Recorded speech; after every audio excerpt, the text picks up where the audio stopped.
Chers frères et sœurs, avec toute sincérité, combien de jours, de semaines, d'années, de mois sont passés? Est-ce que tu t'es posé certaines questions?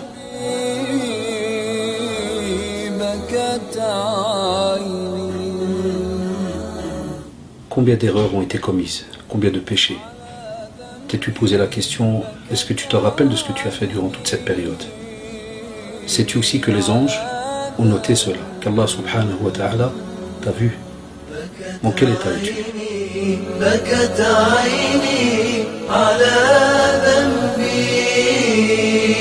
Remets-toi en question.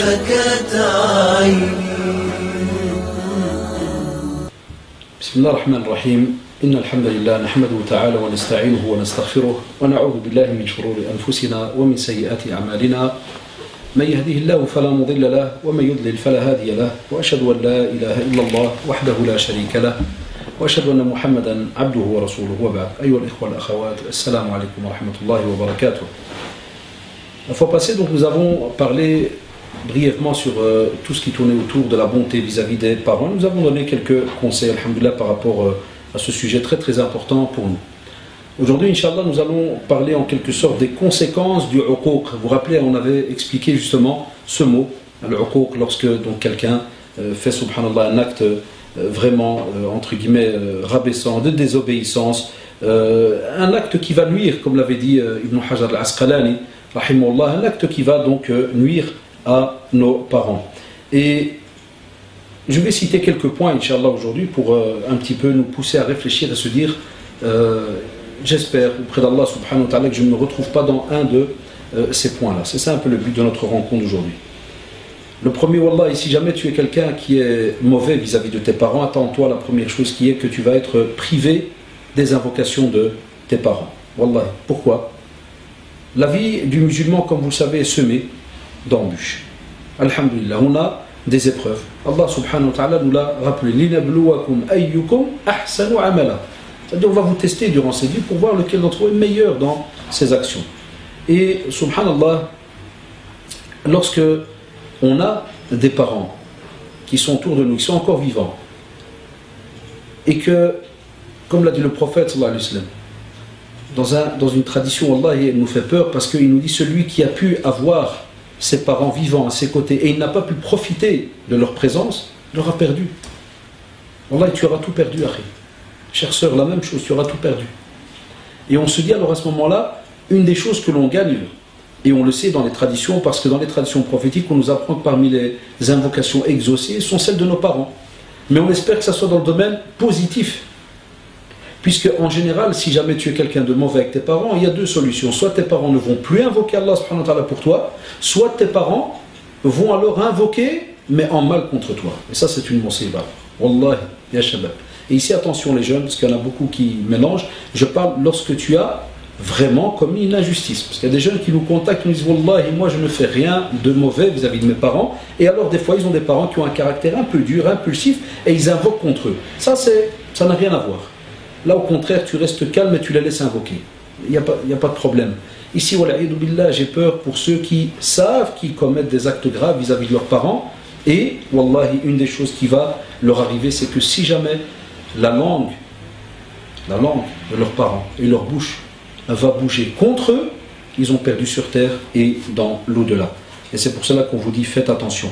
Parce que lorsqu'on a des invocations venant des parents, et spécialement, wallahi, quand tu as des parents, des fois, qui sont faibles, donc ça veut dire parents plus injustice, ça veut dire ils sont faibles, et tu as des enfants, subhanallah, qui, parce qu'ils ont leur petit mètre là, 80, un petit mètre de large à cause de 2-3 petites heures de sport, là, 2-3 piqûres en plus, je le vois, parce que là, j'ai eu des cas face à face où la mère vient, vous dit, mon fils, c'est la taille d'une porte, et tu la vois, une petite barbouche comme ça, vraiment, un petit baïbcha, comme on dit chez nous en dialecte, des fois toute petite là, et wallah, tu n'oserais même pas bouger la chaise avec un certain réflexe de peur qu'elle tombe. Et quand tu lui dis ton fils, elle te montre une photo par exemple, où quand ça allait bien, elle debout à côté de son fils, et tu vois, là, une mastodonte. Et quand tu lui dis, Khalti, qu'est-ce qui se passe avec celui-là? Wallah, si j'ose lui dire quelque chose de travers au kada, il me pousse. Wallah, moi qui vous parle, si jamais il me poussait ce gars-là que j'ai vu sur la photo dernièrement, je crois qu'il me jetterait sur 2-3 mètres, subhanallah. Elle me dit, il me pousse.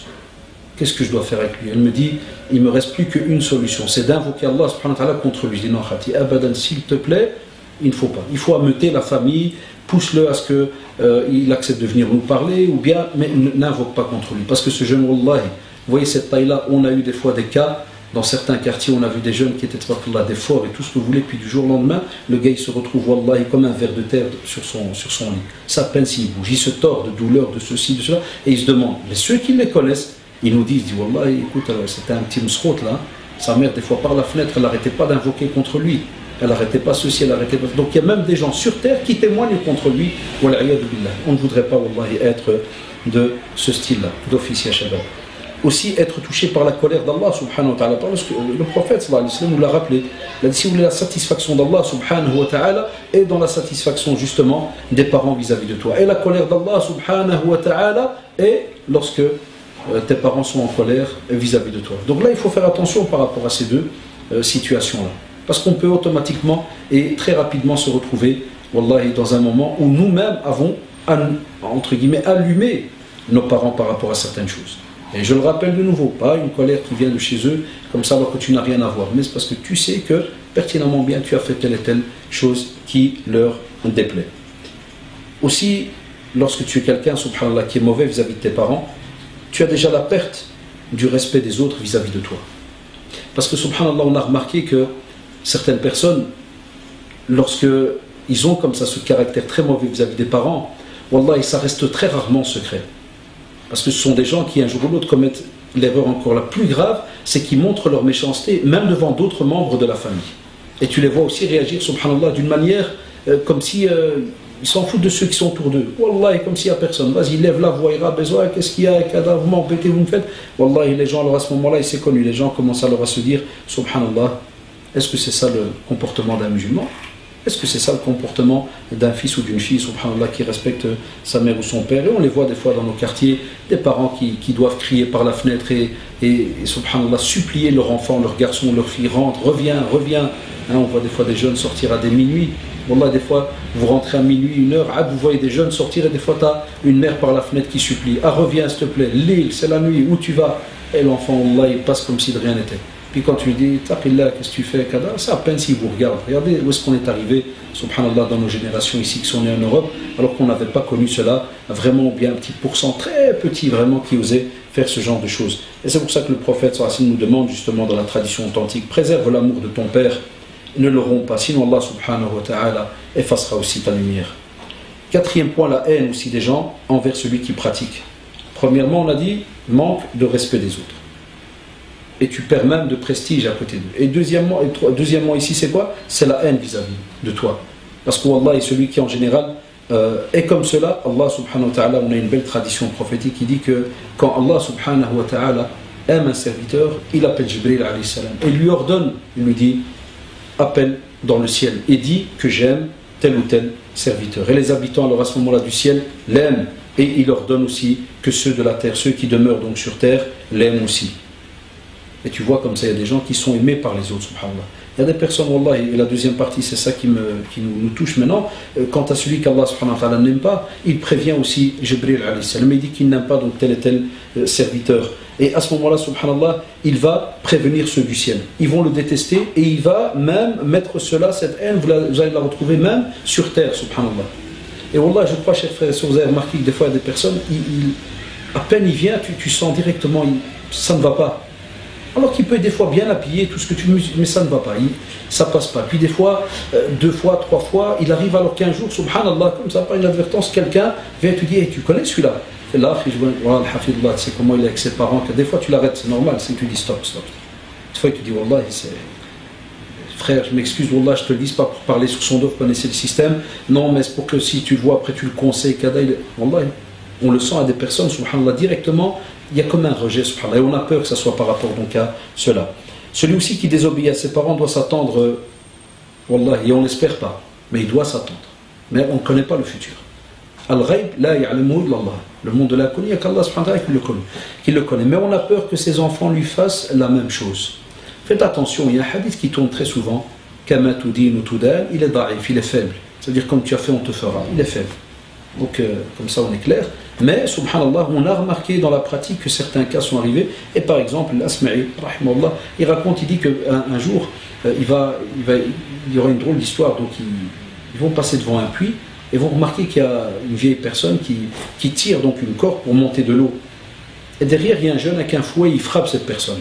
Allah, l'image, elle est catastrophique, tu dirais même pour quelqu'un que tu ne connais pas. Lorsqu'il va venir et il va dire à cette personne, qu'est-ce que tu es en train de faire là, c'est catastrophique, ça ne se fait pas, c'est grave. Il va lui dire, il a fait la même chose à son père. C'est-à-dire c'est le fils qui frappait le père, et ce père-là, c'est comme si le fils il dit, il a fait la même chose à mon grand-père. C'est-à-dire c'est ce que j'ai vu moi de mes yeux, mon père frappait son père. Et maintenant vous venez me dire que ça ne se fait pas et autres, donc je lui refais que ce que lui faisait donc à son père. Donc il faut faire attention, et c'est pour cela que dernier point, vont être privés aussi du paradis et vont être privés de la vue d'Allah subhanahu wa ta'ala, ceux aussi qui, subhanallah, sur terre ont en quelque sorte été de ceux qui étaient, wala'iyadu billah, exécrables et injustes vis-à-vis donc de leurs parents. Et c'est pour ça que le prophète sallallahu alayhi wa sallam nous dit, il y a 3 personnes qu'Allah subhanahu wa ta'ala ne les regardera pas le jour du jugement dernier et ne leur parlera pas, spécialement celui qui désobéit donc à ses parents.